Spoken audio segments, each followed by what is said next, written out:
What is undoubtedly the scariest drug in existence? I don't know about in existence, but the scariest drug I've ever done is datura. I didn't even know I was tripping until the friends I was hanging out with disappeared, and I realized I was walking down the street at 1 a.m. laughing and talking to myself. Ooh, I can already tell this is going to be one where I'm going to say every single word wrong. Get ready in the comments, get those fingers stretched, all ready to go? Alright, here we go. We now have a Discord.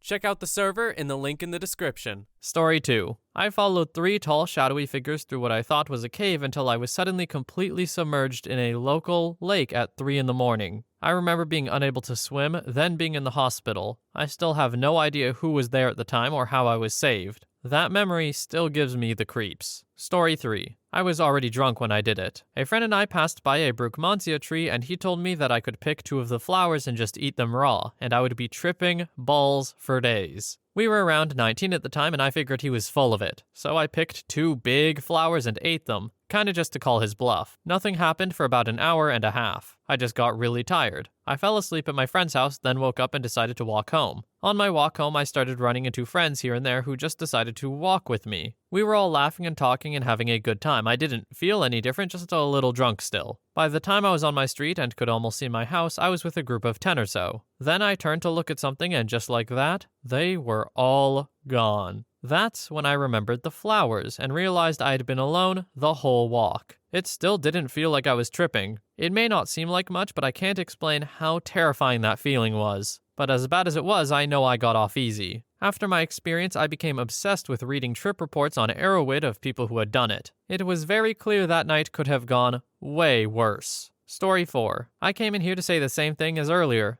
Datura, never again. I was 17 at the time and decided to try it alone one night during the summer while still living at my parents' house. Went to a local park and hung out waiting for it to kick in. Around midnight or so, I was up on top of the play structure, and another group of kids my age walked out from around the basketball courts. In the harsh glow of the streetlights, they looked kind of rotted and disfigured and coming after me. I ran as fast as I could back to my house and barricaded my bedroom door and window with every stick of furniture I had, and sat on my bed until dawn with a machete in my hands. I can't imagine what might have happened if one of my siblings or parents had checked on me. Story 5. When I was 15, I got depressed, and parents brought me to a psychiatrist to put me on medication. Because they were crappy parents, and instead of treating me like less crap, they would just give me some pills. I don't remember the name of the meds, but that's how it was. I stopped feeling emotion. I no longer felt sad or angry or depressed. But I also literally could not feel happy or excited about anything. I did not laugh and I did not cry for 3 months. I felt nothing. I was blank. It wasn't peace. It was numbing TV static in my brain. When I went back to the psychiatrist in a few weeks, I told him I hated it and wanted to stop. His solution was to bump up the dose until I was on the highest medically possible dose. I was like a 115-pound girl at the time and I was a zombie for months. I will never relive that again. I lost all my friends and stopped interacting with people in that time. I was a ghost. This sounds a lot like the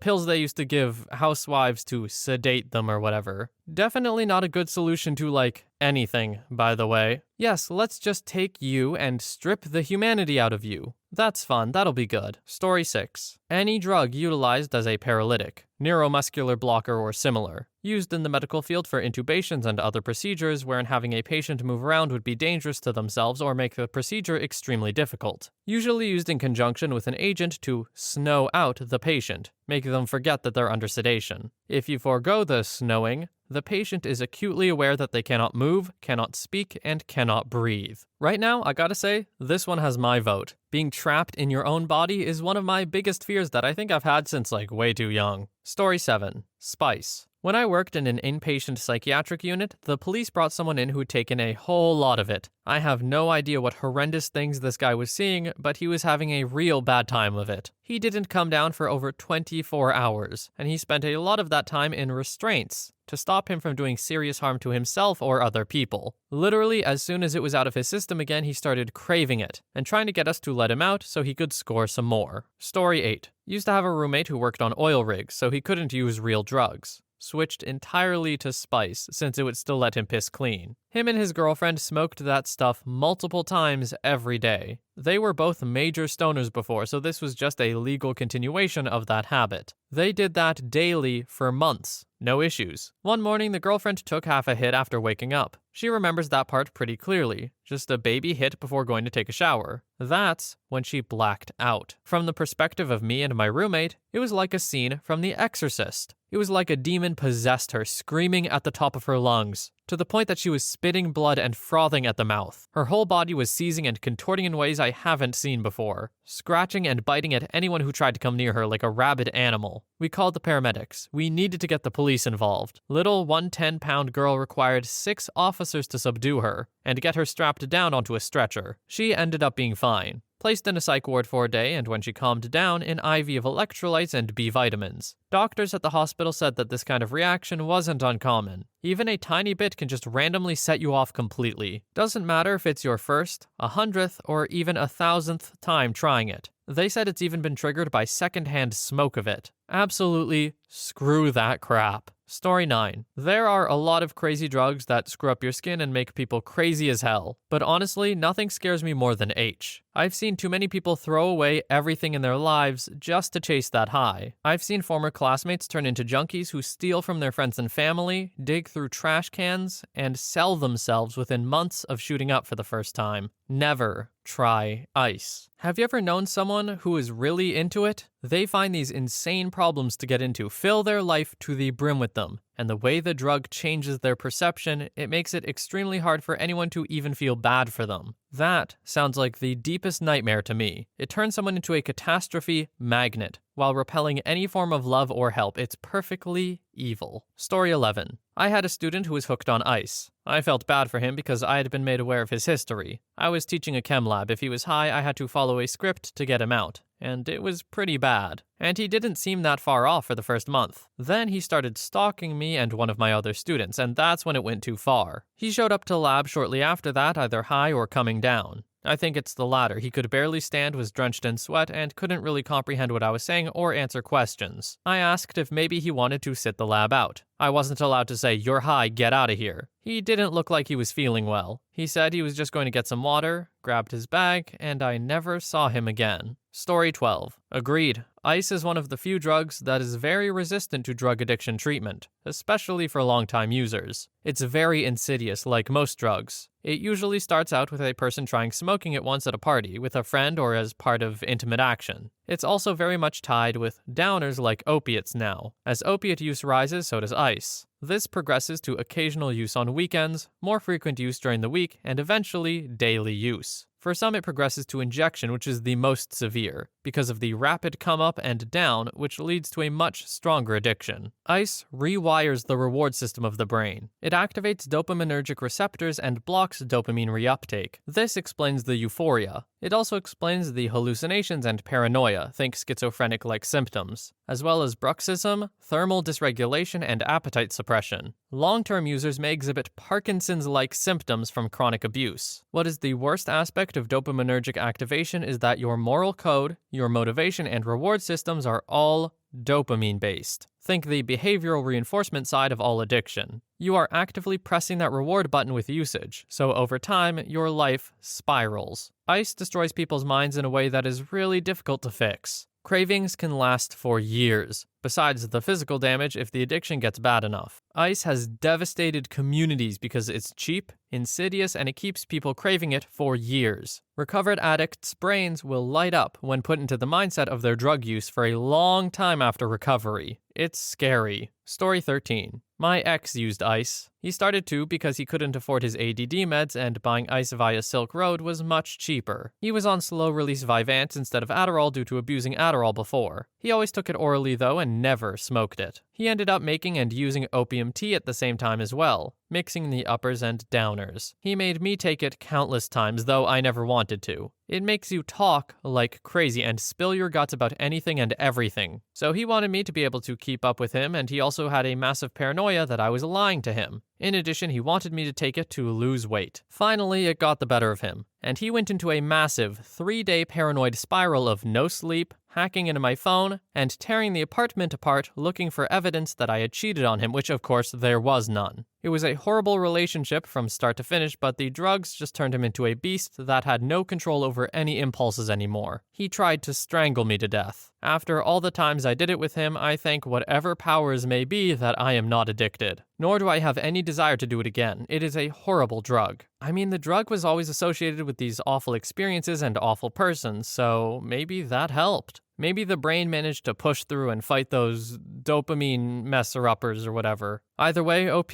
very thankful that you're alright. Story 14. H, ice, and crocodile for their highly addictive nature. I used to live in the Central Valley of California, where one of the worst ice and H epidemics are, and I've met and seen the people addicted to it, and I've had friends get on it. It will screw up every aspect of your life and will never let go. Crocodile isn't really in the US, I think. I hear about it being more common in South Africa, but it's just as addictive as ice and makes your skin rot off. It's so addictive that people will either rob HIV/AIDS patients for their meds or get HIV/AIDS themselves to get it prescribed. Story 15. Definitely salvia divinorum with 20 times concentration or more. I'm quite surprised no one else is mentioning it. You can't roll it because there's no way you could smoke an entire joint. Just with one little dose, you are taken out of reality in the form of something that I can only describe as a mental bungee. When you appear in that world or dimension, you automatically know you don't belong there. While you're mentally screaming in horror in salvia dimension, your body tries to reach back reality by moving around. I asked the dealer that sold it to me if he was making good money out of it, and he told me exactly the opposite. Turns out this is not like weed or whatever. When people try it, they never want to do it again. There are plenty of videos on YouTube about trips. Some are fake, but there are many that I'm pretty sure are real. I remember that a friend of mine wanted to take it, so I offered to take care of him while he was on it. He took the hit and burst out laughing during 25 solid minutes. When he starts to come back, I told him what happened and asked if he was enjoying it. He told me it was a complete nightmare, and that the only thing he wanted was to come back to this reality, where we belong. Fun times. Okay, this might just be the way I'm saying it, but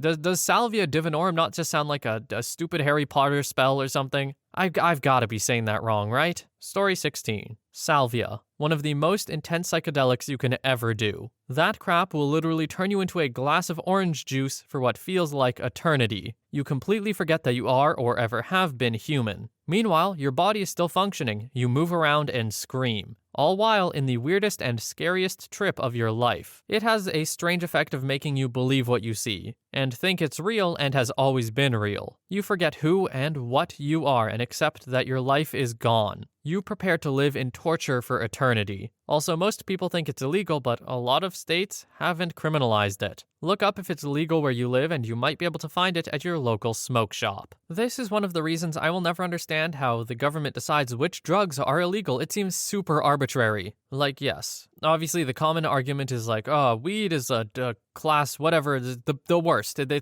consider it the worst kind of drug, along with ice, H, and all that. And then this salvia is legal? At least in some places. That's crazy. That doesn't make any sense. I guess, to play devil's advocate though, it does do its own anti-drug campaign when you take it, so I guess that's not that bad. Story 17. Topiramate. Prescription drug for preventing seizures, but the default drug for preventing migraines. That will screw you up so bad it's scary. I got on too high of a dose thanks to my idiot doctor and basically ceased to function like a normal human. I had no memory. I would black out at least once a day for an hour at a time. I think I still have lingering side effects from it after being on it for 5 years, I think. Switched over to something else last year and it helped, but I still have issues. I still miss out on entire conversations while they're happening. It appalls me that this drug was also approved for weight loss. The couple pounds you lose in the first week come right back within a month. If you are ever recommended this drug, refuse it and ask for something else. Why are any drugs recommended for weight loss? I don't get it. Like, is there a single drug out there that makes you lose weight in a healthy way? I would wager not. Story 16. As scary as crocodile or any other drug that eats your flesh is, to me, it will always be ice. I know the effects of croc and other drugs are more scary, but the impact ice has on people scares me. One of my friends who I met in middle school did ice, and now it's saddening and scary how different he is now. It's alright that he's still around, but it's deeply saddening that I'll never get to see the friend I hung out with in school anymore. Story 19. Grapefruit. Hear me out. Grapefruit contains a chemical that inhibits the metabolism of a whack ton of drugs in the liver, causing regular medicinal doses of medicine to build up in the body, effectively causing an overdose, sometimes fatal. Blood pressure medications, mood stabilizers, and anti-epileptic drugs are particularly affected by it. Say no to the hell fruit. It's crazy to think about that me reading that story has a non-zero chance to save someone's life. That's nuts. Well, now you know, people. Consult your doctors before you grapefruit. Story 20. In my personal and quite unexperienced drug experiences, I must say that the combination of ket and nitrous oxide can be very scary in the moment. I've had multiple mind-bending experiences on ket where reality around me can change shape, sound, or just about anything else. But I will note 2 experiences I had where I was on ket and then did a NOS balloon at the same time. 1. More recently, I was on ket at an after-party at university, and whenever I involve balloons and ket together, I seem to have a bad experience. Don't ask me why I keep going back. In this experience, I cannot really remember the first 20 to 30 seconds during the balloon. But when I came out of the actual balloon and observed my surroundings, the whole room was lit in a dark red, with all my friends stuck in a 5-second loop. But the scariest thing is that they were talking in complete reverse. The lighting can be explained as the main lights were off and we had a disco ball that changes color in time with the music. But the sound of my friends' voices rewinding constantly every 5 seconds was terrifying. In my head, I thought I was trapped in an alternate universe, and I really wanted to get back. At which point, one of my friends tapped on my shoulder and I came out of the trip, or K-hole. 2. The second time is actually better in my head because it is a friend who I watched experience something similar to what happened to me. He came out of his balloon and was sat breathing and just had a 1,000-yard stare into the wall. At which point, after about 30 seconds, I asked if he was alright. Me and about 4 others in the room all noticed something was really off, to which he responded, "Yes, I'm fine." But when he looked at me, there was nothing behind his eyes. It was just a blank expression and he was sort of looking straight through me. We carried on talking about something else to let him come out of his trip, when all of a sudden he put his hands in the air and said, "Help, help, help." We were all saying, "Are you okay, mate?" And he was responding, but he was answering the wrong person every time. For example, my friend sat on the opposite side of the room saying, "Hey, are you back with us?" while chuckling. And the lad turned to me, still with the same eyes, and was just speaking gibberish. It took him a few minutes to come around and didn't believe us at all. Hilarious in hindsight, but scary at the time. OP, I hate to say it, I think you got the wrong idea about this. If it's hilarious in hindsight but only scary at the time, I don't know what's going on with you. This sounds scary always. Like, this doesn't even sound like a particularly fun experience to have. I don't get it, man. If this is how you party, to OP or anyone else out there, fine, but like, just stay safe.